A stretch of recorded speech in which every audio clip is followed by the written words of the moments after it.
Hello students, आज के lecture में हम बात करेंगे general properties of transition elements के पार्ट 2 की।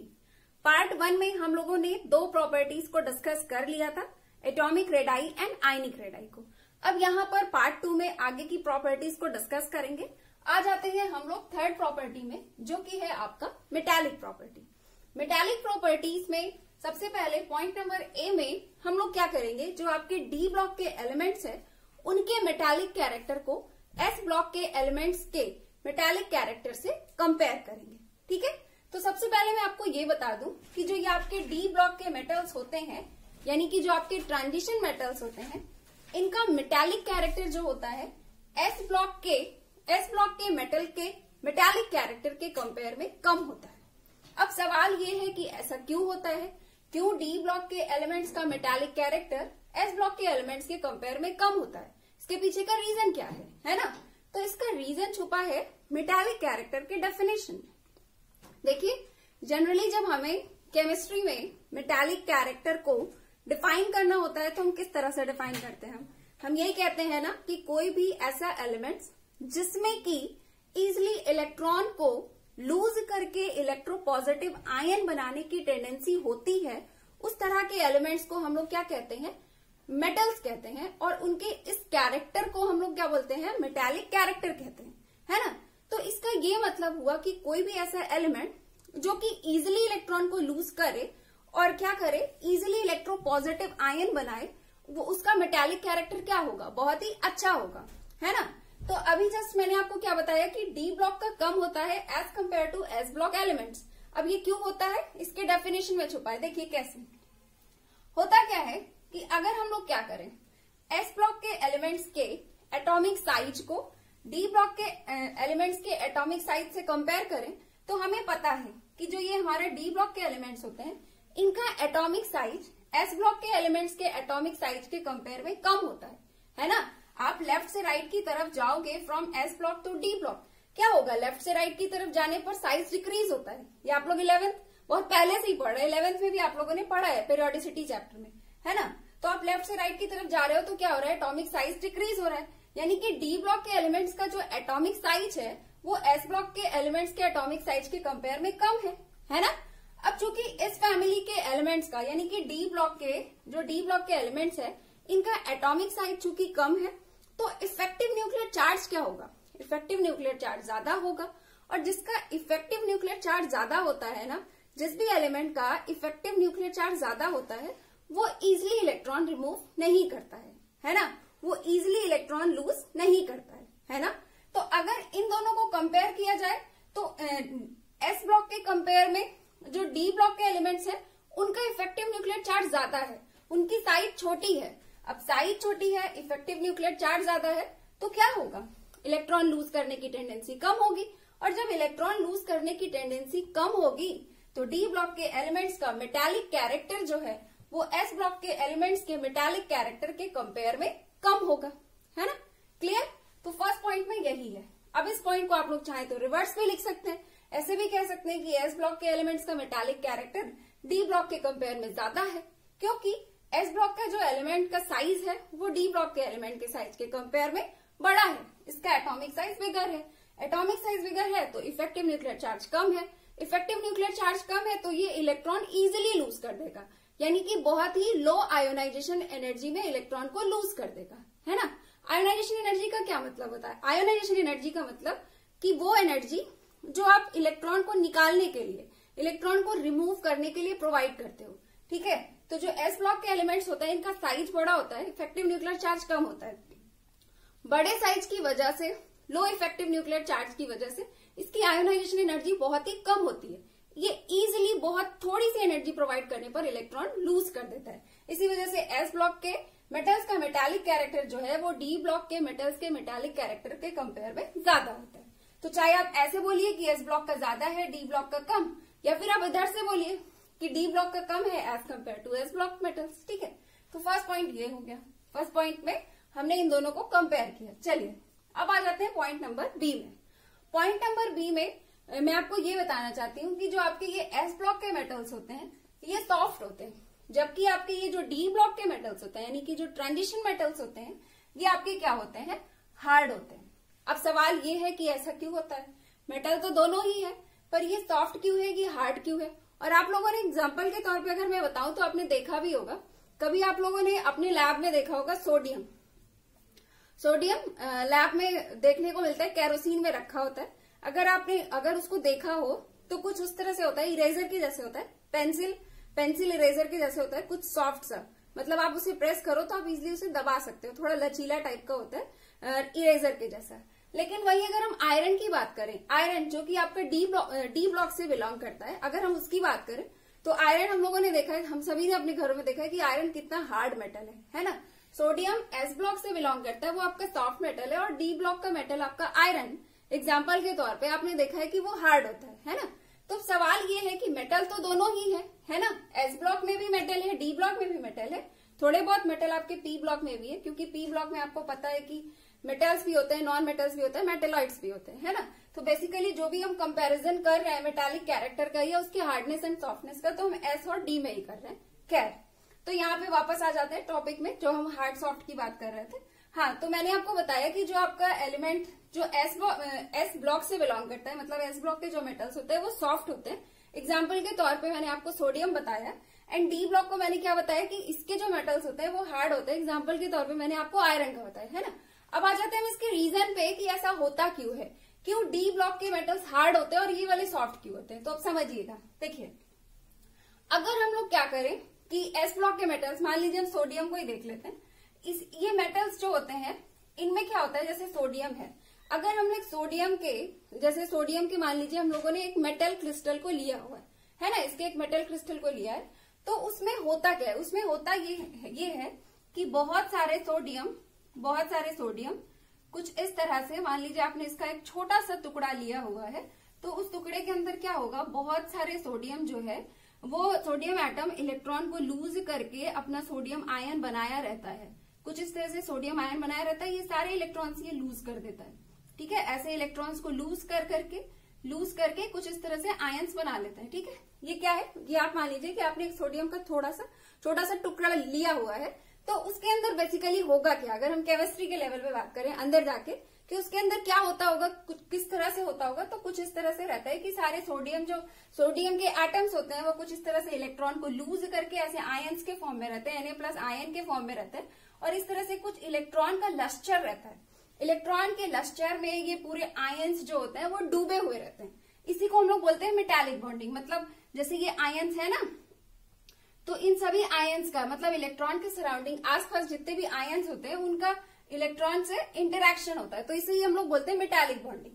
मेटालिक बॉन्डिंग को अगर आप लोग सरल शब्दों में डिफाइन करना चाहो तो आप इस तरह से बता सकते हो कि इस तरह से जो मेटल्स होते हैं, मेटल के क्रिस्टल में क्या होता है, इलेक्ट्रॉन का जो ये पूरा इलेक्ट्रॉन का क्लाउड होता है, उस पे ऐसे मेटल्स के आयंस जो होते हैं वो डूबे रहते हैं, एक तरह से पूरा एक लस्टर सा बन जाता है इलेक्ट्रॉन का, और उसमें ऐसे आयंस जो होते हैं वो डूबे होते हैं।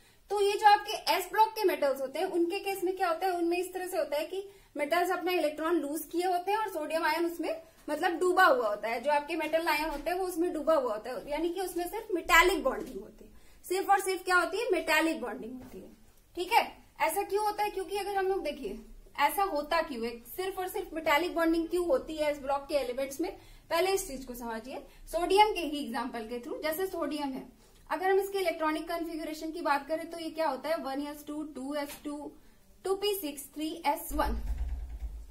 अब देखिए एस ब्लॉक में होता क्या है कि ये जो इसके आउटर मोस्ट के सेल होते हैं ना, आउटर मोस्ट सेल के इलेक्ट्रॉन को ये लूज कर देता है ना, इजिली लूज कर देगा। क्यों, क्योंकि देखिए एक तो ये बड़े साइज के एलिमेंट्स होते हैं, इस ब्लॉक वाले बड़े साइज के एलिमेंट्स होते हैं, लो आयोनाइजेशन एनर्जी होती है, और ऊपर से क्या होता है कि अगर इसमें देखा जाए तो अगर ये इस इलेक्ट्रॉन को लूज कर दे तो इनका ऑक्टेट भी कंप्लीट हो जाएगा, है ना। तो अपने इन्हीं सब कारणों से ही अपना इलेक्ट्रॉन लूज कर देता है, इजिली इलेक्ट्रॉन को लूज करके इसी तरह से अपना मेटालिक बॉन्ड बना लेता है, ठीक है। तो इसमें क्या होता है, सिर्फ और सिर्फ मेटालिक बॉन्ड होती है। अब डी ब्लॉक को समझिएगा, मान लीजिए हम आयरन की बात कर रहे थे, तो आयरन को ही मैं एज एग्जाम्पल लेकर के समझाती हूँ कि डी ब्लॉक के केस में क्या होता है। अगर डी ब्लॉक के मेटल क्रिस्टल को देखा जाए तो उसमें क्या होता है, उसके अंदर क्या होता है, किस तरह की बॉन्डिंग होती है उसको समझिएगा। मान लीजिए आपने आयरन लिया हुआ है, ठीक है।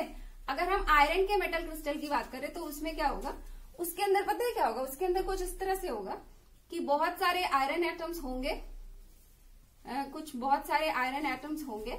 अब ये करते क्या है समझिएगा। ये करते क्या है, पहले इसका मैं इलेक्ट्रॉनिक कॉन्फ़िगरेशन लिख दूं, फिर उसकी मदद से बताती हूँ। इसमें होता क्या है, अगर हम इसमें लास्ट में देखें तो इसमें लास्ट में आपको इलेक्ट्रॉन देखने को मिलेगा 4s2 3d6। अब समझिएगा, और उसमें क्या था, सोडियम में लास्ट में क्या था आपका 3s1, केवल 3s1 था, है ना। अब समझिएगा इसके केस में क्या होता है, डी ब्लॉक के मेटल्स के केस में क्या होता है। डी ब्लॉक के मेटल्स के केस में ये होता है कि पहले तो ये इलेक्ट्रॉन को लूज कर करके, ये जो आपके एटम्स होते हैं, ये इलेक्ट्रॉन को लूज कर करके इलेक्ट्रोपॉजिटिव आयंस भी बना लेते हैं। पहले तो एक चीज तो ये होती है इसके अंदर, इस तरह से इलेक्ट्रॉन को लूज कर करके ये आपका इलेक्ट्रॉन को लूज कर करके क्या बना लेते हैं, इलेक्ट्रोपॉजिटिव आयंस बना लेते हैं। और ये सारे आयंस इन्हीं इलेक्ट्रॉन के लस्टर में डूबे रहते हैं, है ना। एक तरफ तो इसमें इलेक्ट्रॉन को लूज करके ये मेटालिक बॉन्ड बना लेता है, इसे ही मेटालिक बॉन्ड बोलते हैं। मतलब इलेक्ट्रॉन को इन सभी एटम्स ने लूज करके आयन बना लिया, तो ये सारे आयंस जो है इनका इन्हीं सारे इलेक्ट्रॉन्स के साथ क्या हो रहा है, इंटरेक्शन हो रहा है। जिस भी इलेक्ट्रॉन के सराउंडिंग जितने भी आयंस है वो सभी उसके साथ क्या कर रहे हैं, इंटरेक्शन कर रहे हैं। तो इस तरह से एक इलेक्ट्रॉन क्लाउड में इलेक्ट्रोपॉजिटिव आयंस का डूबे रहना ही कहलाता है मेटालिक बॉन्ड। तो समझिएगा, जो आपके डी ब्लॉक मेटल्स होते हैं इसमें एक ये वाला बॉन्ड तो बनता ही है, मतलब मेटालिक बॉन्ड तो बनता ही है, लेकिन उसके साथ साथ इसमें एक बॉन्ड और बनता है। कौन सा बॉन्ड बनता है, वो ये होता है कि जैसे कि आप यहाँ पे देख रहे हो, आयरन में ही देख रहे हो, क्या है यहाँ पे 3d6 है। तो अगर हम लोग 3d6 सब सेल को बनाए और उसमें इलेक्ट्रॉन को फिल करें तो कुछ इस तरह से है ना, आपका 3d6 1 2 3 4 5 6।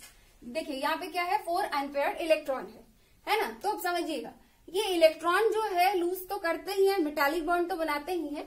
उसके अलावा जो आपके ये डी ब्लॉक के मेटल्स होते हैं, इनके इस तरह के जो क्रिस्टल स्ट्रक्चर होते हैं, इसमें एक बॉन्ड और भी होता है। कौन सा बॉन्ड होता है और क्यों होता है समझिएगा। उसमें एक बॉन्ड और होता है, इसके सराउंडिंग जो आपके ये मेटल आयंस है, इनके सराउंडिंग जो ये आपके डी ऑर्बिटल्स हैं, ये जो डी ऑर्बिटल्स में ये सारे अनपेयर्ड इलेक्ट्रॉन्स होते हैं ना, ये होता क्या है कि ये ऑर्बिटल्स भी आपस में ओवरलैप कर जाते हैं। ऑर्बिटल्स भी आपस में ओवरलैप कर जाते हैं, जिससे कि होता क्या है कि यहाँ पे कोवैलेंट बॉन्ड भी बन जाता है। फर्क समझ में आया।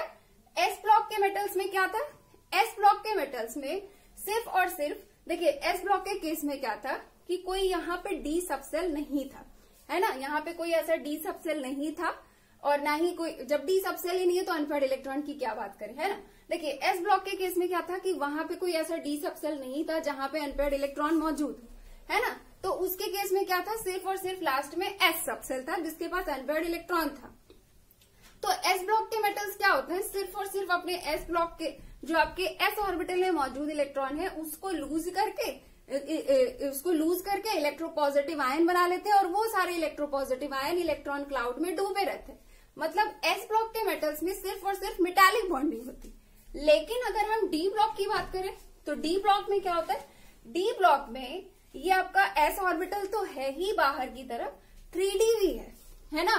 डी ब्लॉक के केस में क्या है, एस सबसेल तो है ही, उसके अलावा आपका डी सबसेल भी है। और कैसा डी सबसेल है, ऐसा डी सबसेल है कि जिसमें अनपेयर्ड इलेक्ट्रॉन मौजूद है। तो इस वजह से होता क्या है कि जो आपके डी ब्लॉक मेटल्स होते हैं, अगर हम इनके मेटल क्रिस्टल को देखें तो यहाँ पे दो तरह की बॉन्डिंग होती है। एक मेटालिक बॉन्डिंग भी होती है और साथ ही साथ कोवैलेंट बॉन्डिंग भी होती है। तो यहाँ पे दो तरह की बॉन्डिंग होती है। अब सोचिए, एस ब्लॉक में सिर्फ एक तरह की बॉन्डिंग है, सिर्फ मेटालिक बॉन्डिंग है, और डी ब्लॉक के मेटल्स में दो तरह की बॉन्डिंग है, मेटालिक बॉन्डिंग है एज वेल एज यहाँ पे कोवैलेंट बॉन्डिंग भी है। तो दो तरह की बॉन्डिंग है, तो ऑब्वियस सी बात है कि क्या होगा, ये हार्ड होगा। तो यही रीजन है कि जो आपके डी ब्लॉक के मेटल्स होते हैं वो हार्ड होते हैं, और जो आपके एस ब्लॉक के मेटल्स होते हैं वो सॉफ्ट होते हैं। ठीक है, उसके पीछे बहुत ही सिंपल सा रीजन था। क्या था, यहाँ पे सिर्फ मेटालिक बॉन्डिंग होती है in case of S block elements. And अगर हम लोग डी ब्लॉक के मेटल्स की बात करें तो वहां पे क्या होती है, दो तरह की बॉन्डिंग होती है, मेटालिक बॉन्डिंग होती है as well as covalent bonding भी वहां पर होती है। ठीक है, तो आई थिंक आप लोगों को सेकेंड पॉइंट भी अब समझ में आ गया होगा कि एस ब्लॉक वाले सॉफ्ट क्यों है और डी ब्लॉक वाले हार्ड क्यों है ना। अब देखिए, अब इसके आगे की बात समझिए। इसके आगे की बात ये है कि अब जब हमें पता चल ही गया है कि कोवैलेंट बॉन्ड बनाने की जो एबिलिटी है डी ब्लॉक के एलिमेंट्स में या मेटल्स में, तो उसी की वजह से वो हार्ड होते हैं, है ना। तो अब हमें ये पता है कि ये किसकी वजह से है, डी ब्लॉक में, मतलब इसमें कोवैलेंट बॉन्ड बनाने की टेंडेंसी की वजह से। अब ये कोवैलेंट बॉन्ड बनाता क्यों है, क्योंकि इसके डी सबसेल में अनपेयर्ड इलेक्ट्रॉन मौजूद है, इसी की वजह से ये बनाता है ना। देखिए जैसे दो अगल बगल मेटल है, आपके मेटल क्रिस्टल के अंदर दो अलग अलग इसके एटम है, तो सोचिए इसके पास भी अनपेयर्ड इलेक्ट्रॉन है, इधर भी अनपेयर्ड इलेक्ट्रॉन है, दोनों की आपस में शेयरिंग हो जाएगी, यानी कि दोनों ऑर्बिटल्स आपस में ओवरलैप करेंगे और इलेक्ट्रॉन की शेयरिंग हो जाएगी, इसी से कोवैलेंट बॉन्ड बना है। तो ऑब्वियस सी बात है कि जिसके पास नंबर ऑफ अनपेयर्ड इलेक्ट्रॉन ज्यादा होगा उसमें ज्यादा कोवैलेंट बॉन्ड बनेगा, और जिसमें ज्यादा कोवैलेंट बॉन्ड बनेगा उसका हार्डनेस भी ज्यादा होगा। अब जब हमें ये वाला कॉन्सेप्ट पता चल ही गया है तो हम लोग क्या कर सकते हैं, हम लोग हार्डनेस के ऑर्डर को भी बता सकते हैं। फॉर एग्जाम्पल अगर हमारे पास स्कैंडियम भी है,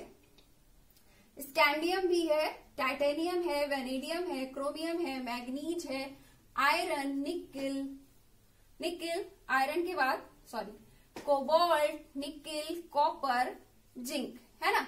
तो हम लोग चाहे तो हम लोग इसके हार्डनेस को कंपेयर भी कर सकते हैं, क्योंकि जस्ट अभी हम लोगों ने पढ़ा कि इसमें हार्डनेस क्यों होता है, कोवैलेंट कैरेक्टर की वजह से होता है। और कोवैलेंट कैरेक्टर आता कैसे है, मतलब ये कोवैलेंट बॉन्ड बनाता क्यों है, क्योंकि इसके डी सबसेल में अनपेयर्ड इलेक्ट्रॉन होते हैं। तो इसका ये मतलब है कि जिसके पास सबसे ज्यादा अनपेयर्ड इलेक्ट्रॉन होंगे उसका कोवैलेंट कैरेक्टर जो है वो सबसे ज्यादा होगा, है ना। तो अगर हम लोग यहाँ पे कंपेयर करें तो आप लोग चेक करिएगा, सबसे यहाँ पे आपको मिलेगा 4s1 3d5 लास्ट में, और यहाँ पे चेक करेंगे तो आपको मिलेगा 4s2 3d5।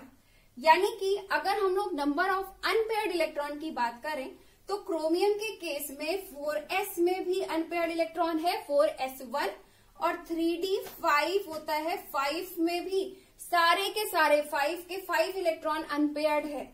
तो यानी कि क्रोमियम के केस में 6 अनपेयर्ड इलेक्ट्रॉन है।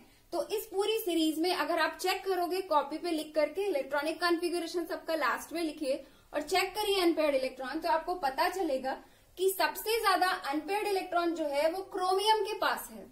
ठीक है, सबसे ज्यादा अनपेयर्ड इलेक्ट्रॉन किसके पास है, क्रोमियम के पास है।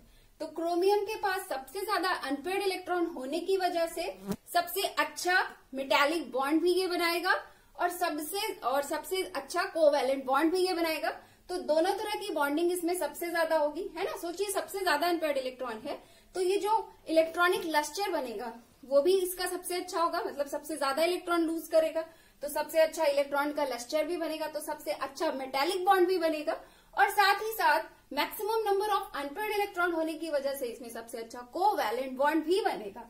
तो इस फैमिली में, मतलब इस सीरीज में, 3D सीरीज में जो सबसे हार्ड मेटल होगा वो कौन सा होगा, आपका क्रोमियम। क्यों, क्योंकि इसके पास 6 अनपेयर्ड इलेक्ट्रॉन है। ये तो बात हो गई 3D सीरीज की। अब अगर इसके बाद आप 4D में आओगे तो क्रोमियम के ठीक नीचे आपका क्या होता है, मोलिब्डेनम। तो 4D में मोलिब्डेनम सबसे हार्ड हो जाएगा, और उसके नीचे 3D के बाद 4D के बाद 5D में क्या होगा, क्रोमियम के नीचे मोलिब्डेनम के नीचे होता है टंगस्टन। तो 6D में आपका सबसे हार्ड क्या हो जाएगा, टंगस्टन हो जाएगा। ठीक है, तो इस तरह से आप लोगों ने यहाँ पर ये समझा कि एस ब्लॉक और डी ब्लॉक के मेटल्स के मेटालिक कैरेक्टर को आपस में कंपेयर करें तो किसका ज्यादा है, एस ब्लॉक का ज्यादा है। और साथ ही साथ पॉइंट नंबर बी में आपने ये समझा कि जो आपके डी ब्लॉक के मेटल्स होते हैं ये हार्ड होते हैं। क्यों हार्ड होते हैं आप लोग ये भी समझ गए, और चूंकि आप ये समझ गए कि क्यों हार्ड होते हैं तो आप ये भी बता सकते हो कि सबसे ज्यादा हार्ड कौन सा है और क्यों है। ठीक है, तो यहाँ पे हमारा मेटालिक प्रॉपर्टी कंप्लीट हो गया है। चलिए अब हम लोग नेक्स्ट प्रॉपर्टी की बात करते हैं। हाँ, एक चीज और बताना चाहूंगी कि जैसा कि मैंने आपको बताया कि सबसे ज्यादा hard chromium, molybdenum and tungsten होता है, तो अगर हम लोग चाहें तो सबसे लास्ट में जिंक, कैडमियम और मरकरी, जिंक हो जाएगा 3D में, इसके नीचे कैडमियम हो जाएगा 4D में, और उसके नीचे मरकरी हो जाएगा 5D में। तो अगर हम इसकी बात करें तो ये तो बहुत ज्यादा हार्ड नहीं होगा। क्यों नहीं होगा, क्योंकि भले ही डी ब्लॉक से बिलोंग करता है लेकिन ये बहुत ज्यादा हार्ड मेटल नहीं होंगे। क्यों नहीं होंगे, क्योंकि यहाँ पे क्या है, इनके केस में अनपेयर्ड इलेक्ट्रॉन होता ही नहीं है। इनमें क्या होता है, इनमें लास्ट में 4s2 3d10 होता है जिंक में। ठीक है, तो यहाँ पे s2 और d10 यानी कि कंप्लीटली फिल्ड ऑर्बिटल्स होते हैं। यहाँ पे कंप्लीटली फिल्ड ऑर्बिटल्स मौजूद है, यहाँ पे कोई अनपेयर्ड इलेक्ट्रॉन नहीं है, तो इस वजह से ये वाले बहुत ज्यादा हार्ड नहीं होंगे। और सबसे ज्यादा हार्ड आपका क्रोमियम वाली लाइन है, क्रोमियम, मोलिब्डेनम एंड टंगस्टन। क्यों है ये आप समझ गए। चलिए अब हम लोग बात करते हैं नेक्स्ट प्रॉपर्टी की। नेक्स्ट प्रॉपर्टी है boiling points and melting points. Boiling points and melting points के पॉइंट नंबर ए में यहां पर भी हम लोग क्या करेंगे, पहले एस ब्लॉक और डी ब्लॉक के जो मेटल्स हैं उनके boiling point and melting points को आपस में कंपेयर करेंगे। तो मैं आपको बताना चाहती हूं कि जो आपकी डी ब्लॉक के मेटल्स होते हैं, यानी कि जो आपके डी ब्लॉक के एलिमेंट्स होते हैं, इनका boiling point and melting point जो होता है वो एस ब्लॉक के एलिमेंट्स के कंपेयर में ज्यादा होता है। अब सवाल ये है कि ऐसा क्यों होता है ना? जो आपके डी ब्लॉक के एलिमेंट्स हैं उनका boiling point and melting point ज्यादा क्यों होता है? तो इसके पीछे रीजन बहुत ही सिंपल है। जस्ट अभी हम लोगों ने डिस्कस किया कि जो आपके एस ब्लॉक के एलिमेंट्स होते हैं इनके केस में क्या होता है, इनके केस में अगर हम लोग इनके मेटल क्रिस्टल को देखें तो इसमें सिर्फ और सिर्फ मेटालिक बॉन्डिंग होती है ना। और वहीं अगर हम डी ब्लॉक के एलिमेंट्स की बात करें, इनके मेटल क्रिस्टल को देखें, है ना, तो इसमें क्या होता है, इसमें दो तरह की बॉन्डिंग होती है। इसमें मेटालिक बॉन्डिंग भी होती है एज वेल एज क्या होता है, कोवैलेंट बॉन्डिंग भी होती है ना। तो यहाँ पे दोनों तरह की बॉन्डिंग है। तो इस वजह से क्या होगा, जब दो तरह के बॉन्ड्स हैं तो उनको ब्रेक करने के लिए हमें क्या करना पड़ेगा, ज्यादा हीट प्रोवाइड करना पड़ेगा, है ना। दो तरह के बॉन्ड्स हैं तो इसमें क्या होगा, जो इनके एटम्स होंगे वो ज्यादा पास, मतलब इनके जो एटम्स होंगे उनके बीच बीच में जो बॉन्ड्स हैं उनको ब्रेक करने के लिए, यानी कि इनको मेल्ट करने के लिए या बॉईल करने के लिए, उस बॉन्ड को ब्रेक करने के लिए हमें क्या करना पड़ेगा, ज्यादा हीट प्रोवाइड करना पड़ेगा। और जब ज्यादा हीट प्रोवाइड करना पड़ेगा तो ऑब्वियस सी बात है इसका boiling point and melting point क्या होगा, ज्यादा होगा। ठीक है, तो पॉइंट नंबर ए आपका क्लियर हो गया होगा कि डी ब्लॉक के एलिमेंट्स का boiling point and melting point S block के कंपेयर में हायर क्यों है। चलिए अब हम पॉइंट नंबर बी में आ जाते हैं। तो बी में मैं क्या बताऊंगी आपको, बी में हम क्या करेंगे, जो आपके 3D सीरीज के एलिमेंट्स हैं इनके boiling point and melting point को आपस में कंपेयर करेंगे। ये देखेंगे कि किसका सबसे ज्यादा है और किसका सबसे कम है और क्यों। ठीक है, तो अब समझिएगा। देखिए, जैसा कि मैंने आपको बताया कि जो आपके डी ब्लॉक के एलिमेंट्स होते हैं इसमें क्या होता है, इसमें आपके मेटालिक बॉन्ड्स भी मौजूद होते हैं और क्या मौजूद होता है, कोवैलेंट बॉन्ड्स भी मौजूद होता है। दोनों चीजें मौजूद होती हैं, है ना। और साथ ही साथ अभी हम लोगों ने इसके पहले जब मेटालिक बॉन्ड्स पढ़ रहे थे तो वहां पर हम लोगों ने ये भी डिस्कस किया, मतलब मेटालिक कैरेक्टर में ये भी डिस्कस किया कि जिस भी एलिमेंट में नंबर ऑफ अनपेयर्ड इलेक्ट्रॉन्स जितने ज्यादा होंगे उनका मेटालिक कैरेक्टर भी उतना ज्यादा होगा और उनका कोवैलेंट कैरेक्टर भी उतना ही ज्यादा होगा, है ना। आप खुद सोचिए कि ये लोग जो मेटालिक कैरेक्टर शो करते हैं एलिमेंट्स क्यों करते हैं, इलेक्ट्रॉन को लूज करने की एबिलिटी की वजह से, है ना। तो जिसमें जितना ज्यादा अनपेयर्ड इलेक्ट्रॉन होगा उसमें उतना ज्यादा क्या होगा, उतना ही ज्यादा इलेक्ट्रॉन को लूज करने की टेंडेंसी होगी, उतना ही ज्यादा उसका मेटालिक कैरेक्टर भी होगा। और अगर कोवैलेंट बॉन्ड की बात करें तो जिस भी एलिमेंट में जितना ज्यादा अनपेयर्ड इलेक्ट्रॉन होगा उतने ज्यादा अनपेयर्ड की इलेक्ट्रॉन वो शेयरिंग करके उतने ज्यादा कोवैलेंट बॉन्ड्स बना पाएगा, उतना ज्यादा कोवैलेंट कैरेक्टर शो कर पाएगा, है ना। तो इतना आपको पहले से क्लियर है। तो अब उसी से हमारा boiling point and melting point का भी आंसर निकल जाएगा, है ना। सिंपल सी चीज है, जिस भी एलिमेंट में सबसे ज्यादा नंबर ऑफ अनपेयर्ड इलेक्ट्रॉन होगा उस वाले एलिमेंट में सबसे अच्छा मेटालिक बॉन्ड होगा और सबसे अच्छा कोवैलेंट बॉन्ड होगा और उसका boiling point and melting point भी क्या हो जाएगा, सबसे ज्यादा हो जाएगा, है ना। तो अगर हम इन सबको कंपेयर करें तो इसमें कितने अनपेयर्ड इलेक्ट्रॉन है, स्कैंडियम में 1 अनपेयर्ड इलेक्ट्रॉन है। आप देख सकते हो इनके, अगर हम लोग लास्ट सेल्स में मौजूद इलेक्ट्रॉनिक कॉन्फ़िगरेशन की बात करें तो क्या होता है, 4s2 3d1 होता है। तो यहाँ पे क्या है, ये 4s तो फुलफिल्ड ही है, तो जो भी अनपेयर्ड इलेक्ट्रॉन में है आपका इसमें सिर्फ डी में ही है। तो अगर स्कैंडियम में बात करें तो 1 अनपेयर्ड इलेक्ट्रॉन है।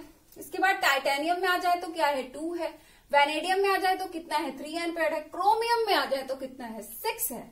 5 आपके 3d5 में है एंड 1 आपका कहाँ पर है, 4s1 में है। तो इसके पास क्या है, 6 अनपेयर्ड इलेक्ट्रॉन है। उसी तरह से बाकी में देखते जाइए क्या है, इसमें 4, इसमें 5, इसमें 4, इसमें 3, 2, 1 एंड 0, है ना। तो देखिए यहां से यहां तक क्या हो रहा है, फ्रॉम स्कैंडियम टू क्रोमियम क्या हो रहा है, नंबर ऑफ अनपेयर्ड इलेक्ट्रॉन जो है वो इंक्रीज कर रहे हैं, है ना। यहां से यहां क्या हो रहा है, number of unpaired electron increase कर रहा है। यानी कि स्कैंडियम टू क्रोमियम अगर हम कंपेयर करें तो from left to right, this means कि फ्रॉम स्कैंडियम टू क्रोमियम क्या हो रहा है, आपका boiling point and melting point increase कर रहा है। लेकिन वहीं पर हम उसके आगे कंपेयर करें फ्रॉम मैग्नीज टू जिंक तो क्या हो रहा है, number of unpaired electron decrease करते जा रहे हैं। दिस मीन्स कि फ्रॉम मैग्नीज टू जिंक आपका क्या होता जा रहा है, आपका boiling point and melting point जो है वो डिक्रीज करता जा रहा है। ठीक है, चलिए, हाँ, मैग्नीज से रिलेटेड एक एक्सेप्शन है, मैं आपको लास्ट में बताऊंगी।